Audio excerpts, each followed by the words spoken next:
Land van ons vadere, dit is die gelyknamige gedig uit die 9de digbundel van I.D. Du Plessis, wat in 1945 verskyn het.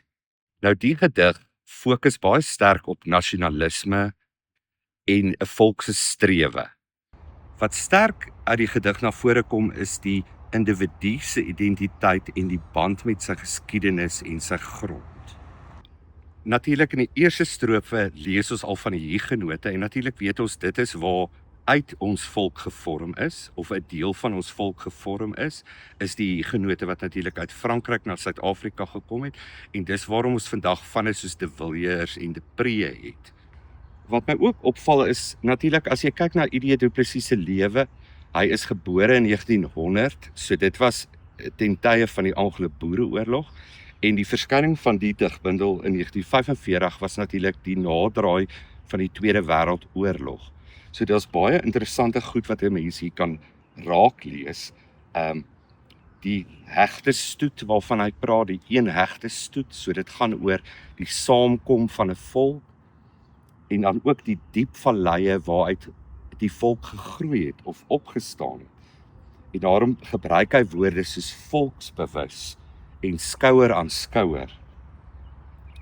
En die krag wat bind, die vuis van staal. So dis alles hierdie erfenis, die volksbewustheid en die nasionalisme of die nasionale bewussyn wat baie sterk hierin na vore kom.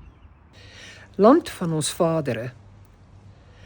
Land van ons vadere, waar Hugenote bloed met die van Dietse burgers saamgevloei het.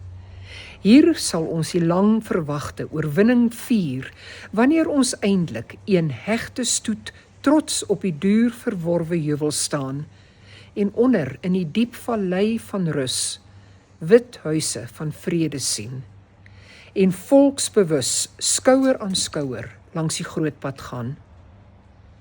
Laat dit ons bede wees, die krag wat bind, die vuis van staal, die onverdeelde hart, die wil om te verstaan en te vergewe, die helder oog wat tydgebonde smart deurdring, die drang om saam te lewe, die wete, eindelik sal ons mekaar weer vind.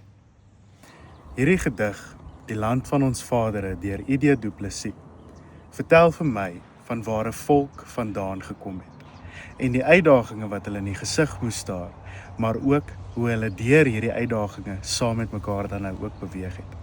En die verwysing na die Hugenote en die Dietse burgers wys vir my en herinner my dat ons identiteit nie net vanselfsprekend is nie, maar oor 'n tyd saam gegroei het. Wat vir my uitstaan in die gedig is iets wat duur verworwe is. Dat dit wat hulle bereik was, nie maklik kon wees nie. Daar was tye van opoffering en swaar kry, maar ook van vasberadenheid en geloofsafhanklikheid om aan te hou. En dan verskuif hierdie gedig na die waardes soos die wil om te vergewe, die wil om vorentoe te wil beweeg. En dit leer ons dan nou ook om uit die verlede uit te kyk, sekere lesse te leer en dit te gebruik om 'n beter toekoms dan te wil skep. Nie net vir onsself nie, maar vir ons nageslag ook. En dan is daar die laaste reël van hierdie gedig. En dit is dat ten spyte van onsekerheid en identiteitskrisisse, mense altyd mekaar weer sal vind. En dit is vir my die hart van hierdie gedig, die verbondenheid tussen ons mense.